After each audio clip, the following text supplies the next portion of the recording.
ایاز صاحب، آج جب ولادت رسول صلی اللہ علیہ وسلم کے جشن میں مشغول تھے یہ لوگ، تب مستونگ میں حملہ ہوا. ایک حملہ نمازیوں پر ہوا، ایک تھانے پر ہوا. کون سا مائنڈ سیٹ ہے اس کے پیچھے اور ان لوگوں کا مقاصد کیا ہیں؟ دیکھیں جی، ایک تو ہمیں پتہ ہے پاکستان اس وقت دو انسرجنسیز، یہ کوئی محض چھوٹی موٹی ٹیررزم نہیں ہے، یہ باقاعدہ انسرجنسیز اور اعلان جنگ پاکستان کے خلاف ہے، دو بیک وقت. ایک کے پی کے میں ٹی ٹی پی کے حوالے سے اور ایک جو شورش بلوچستان میں ہو رہی ہے. اب یہ بڑے سیریس ہیں اور یہ حملے ہمارے وجود پہ ہو رہے ہیں، ہماری ایگزسٹنس پہ ہو رہے ہیں، ہماری سالمیت پہ یہ ہو رہے ہیں. اور ہر پاکستانی کو سیاست سے بالاتر ہو کے ان کے بارے میں سنجیدہ ہونا چاہیے. اس میں تو کوئی دو رائے نہیں کہ فرنٹ لائن میں ہماری فورسز ہیں، آرمڈ فورسز ہیں، ہماری فوج ہے، ہمارے دیگر جو آگزیلری فورسز ہیں، جو ویریس بلوچستان اور کے پی کے میں ملیشیاز ہیں وہ ہیں. لیکن کم از کم وہ جو ہمارے جوان ہیں، ہمارے جو افسر ہیں جو کہ وہ لڑ رہے ہیں، وہ ایک تقاضا تو ہم سے کرتے ہیں کہ ہمارے آپس کے جو اختلافات ہوں ہم ان کے ساتھ پیچھے ایسے کھڑے ہوں. ایگزیکٹلی. یہ اتنا تو ہو نا، اور انہیں یہ یقین ہو کہ ہم جو گولیاں کھا رہے ہیں قوم ہمارے ساتھ ہے، قوم ہمارے پیچھے ہے. اب جہاں پہ حالات تھوڑے، اب میں محتاط انداز سے کہہ رہا ہوں اور میں کوئی پوائنٹ سکورنگ والی بات بالکل ہرگز اس کانٹیکسٹ میں نہیں کرنا چاہتا. جب حالات خراب ہوں اور صرف یہ نہیں کہ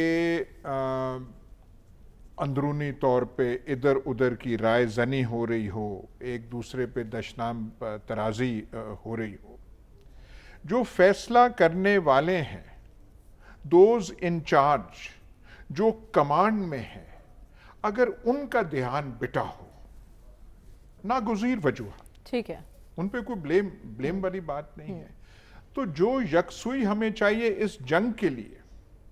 ہمارا نمبر 1 پرابلم اس وقت معیشت سے بھی زیادہ، معیشت امپورٹنٹ ہے لیکن اس سے بھی زیادہ یہ جو حملے ہمارے پہ ہو رہے ہیں، ہماری فورسز پہ ہو رہے ہیں. دیکھیے، آپ کو صرف بارڈر کا نقشہ تو دیکھ لینا، کہاں وہ کے پی کے پرانے فاٹا کے علاقے، کہاں بلوچستان، وہ آپ کرتے کرتے جائیں. وہ جو باڑ وغیرہ چلیں، باڑ کو چھوڑیں، وہ کہاں گئی باڑ اور سب کچھ ہے، پتہ نہیں ہم نے اس پہ کتنا پیسہ وہ خرچ کیا اور اس کا ہو کیا گیا.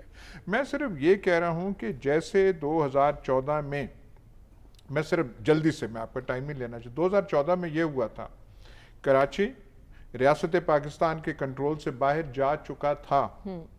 فاٹا کے علاقے، خاص کر کے وزیرستان، دونوں جنوب اور شمال، پاکستانی رٹ وہاں پہ نہیں چلتی تھی. پھر پاکستان فورسز نے، جس میں آرمی تھی، جس میں ایئر فورس بھی تھی، انہوں نے لڑ کے وہ کنٹرول، ایک آپریشن سیپریٹ ہوا تھا کراچی میں، وہ جو وہاں کے شرپسند عناصر تھے جو قابض تھے ان کو بھگایا گیا، اور دوسرا کے پی کے میں جو تھا وہاں پہ یہ فیصلہ ہوا. اور جو ہے، اور اس میں بھی یہ کہنا پڑے گا تھوڑے وہ شرم سے، armed forces in the lead تھے، سویلین لیڈرشپ اپنے فیٹ ڈریگ کر رہا تھا. ٹھیک ہے. اس سے پہلے ایک اے پی سی ہوئی تھی، وہ اے پی سی کی کارروائی پڑھ لو، شرم آ جاتی ہے. لیکن وہ حالات ایسے تھے کہ ناگزیر ہو گیا تھا کہ ہم ڈیسائسو ایکشن لیں. ٹھیک ہے.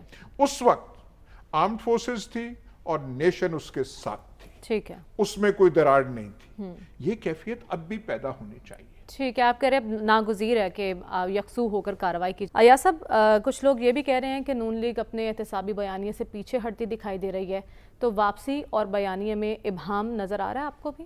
دیکھیں نا، یہی ہمارا پرابلم ہے. کہاں کی ہم بات کر رہے ہیں کہ پاکستان کی سالمیت پہ حملے ہو رہے ہیں، اور کہاں ہم پہنچ گئے نواز شریف پہ.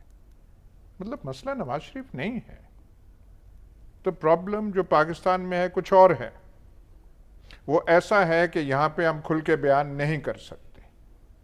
پر بہرحال اتنا تو ہے نا کہ وہ جو لندن مارکا ہمارے انقلابی لیڈر، ان کا آنا جانا is not the main problem of Pakistan. Pakistan کا پرابلم ہے کہ یہ جو اندرونی خلفشار ہے اس کو دور کیا جائے. اس کو ختم کیا جائے. ہماری بوجھ ہمارے آرم فورسز پہ کتنا ہے؟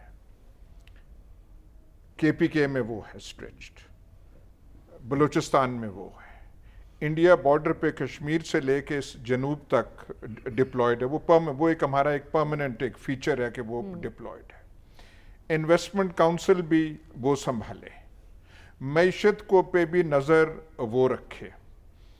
جو ہمارے دوست ہیں گلف وغیرہ میں بھی، وہ بھی ان کی بات زیادہ سنتے ہیں. یہ ایک ریالٹی ہے، ان کو اہمیت زیادہ دیتے ہیں. نگران وزیر اعظم جاتے ہیں تو سوائے اپنے مذاق بنانے کے، اور انڈائریکٹلی مذاق وہ پاکستان کو بناتے ہیں. اگر آپ ان کے ریمارکس ہمارے نگران وزیر اعظم کے کاؤنسل آف فارن ریلیشن جو ہے وہاں ان پہ آپ کریں، وہاں آپ دیکھ لیں تو آپ کا سر شرم سے ڈوب جائے گا. آپ دیکھ نہیں سکیں گے، منہ آپ پھیر لیں گے کہ یار یہ آدمی ہے جو کر رہا ہے. تو ہر چیز آرمڈ فورسز، لیکن اندرونی محاذ بھی اگر کھلے، جو پرابلمز ہیں ہمارے سامنے ہیں، میں کسی کا نام نہیں لے رہا، میں یہ نہیں کہہ رہا کون ٹھیک ہے کون غلط ہے، کون فتنہ ہے کون یہ ہے، کس کا دفع کریں اس چیزوں کو. جہاں پہ یہ حالات پہنچے ہوئے ہیں، جو مستونگ کا ہے آج، وہ جو 50 سے زیادہ جو وہاں پہ لوگوں کی آج جان گئی ہے. ہمارے یوب میں جو ہے 4 جوان جو ہیں، وہ وہاں پہ وہ ہنگو میں جو ہوا، اور وہ وہاں پہ وہ داد دینی چاہیے پولیس والوں کو کہ انہوں نے وہ کر کے وہ روکا، نہیں تو بڑا نقصان ہو سکتا تھا. مستونگ جتنا وہاں پہ ہو جاتا، ہم ہل کے رہ جاتے. تو اس سے نکلے ہم دیکھیں تو صحیح، اتنے محاذ کوئی جرمنی کہتا تھا، جرمنی میں یہ تھا کہ ہم 2 فرنٹ وار نہیں لڑ سکتے. ہٹلر وہ بھول گیا اور وہ ہار گئے، ویسٹ پہ بھی ایسٹ پہ بھی. پاکستان جو ہے، آپ اس کا میپ دیکھ لیں، ہم دونوں سائڈز پہ ایسے کر نہیں سکتے. یہ جو ہے انڈیا کے ساتھ بھی، انڈیا کے ساتھ کوئی لڑائی نہیں ہے، انڈیا کے ساتھ بیان بازی کے علاوہ کچھ نہیں. اور اچھی بات ہے کہ وہ جو ٹیمپو ہے وہ کافی لوور ہو گیا، اور اچھی بات ہے. لیکن فورسز تو ہماری ڈپلائڈ ہے نا. ان فورسز کو یہاں ڈپلوائے نہیں ہونا چاہیے، ان کو مغربی سرحد پہ ہونا چاہیے. ٹھیک ہے، لیکن بامرے مجبوری وہاں پہ ہیں، نارتھ پہ بھی ہیں، یہاں بھی ہیں، وہاں بھی ہیں. آپ کہہ رہے ہیں ہمارے فورسز پر زیادہ بوجھ ہے، لیکن جب سیاستدان آپس کے لڑائیوں میں مصروف ہوں گے تو پھر بوجھ کسی نہ کسی نے تو اٹھانا ہے نا. یا سب یہ سلسلہ ویسے ہی آگے بڑھے گا. آپ کو لگتا ہے کہ حلقہ بندیوں کے عمل سے انتخابات کی جانب کوئی سنجیدہ پیش رفت ہو رہی ہے؟ کاش صرف مسئلہ حلقہ بندیوں کا ہوتا تو ہم کیا خوشی سے مر نہ جاتے اگر اعتبار ہوتا. ہمیں پتا ہے ہز ماسٹرز وائس کہنا الیکشن کمیشن کو شاید موزوں نہ ہو، تو میں نہیں کہتا، لیکن ہمیں پتا ہے کہ دور حاضر کی جو مجبوریاں ہیں، جو مصلحتیں ہیں، الیکشن کمیشن ان کے تابع ہے. اور انہی مصلحتوں اور مجبوریوں کے تابع ہوتے ہوئے پنجاب کے الیکشن نہیں ہوئے. حالانکہ سپریم کورٹ کا آرڈر تھا، ہمیں یاد بھی نہیں رہا کہ کس نے آرڈر دیے تھے، کس نے وہ جاری کیے تھے، اور اس کا ان آرڈر کا کیا ہوا.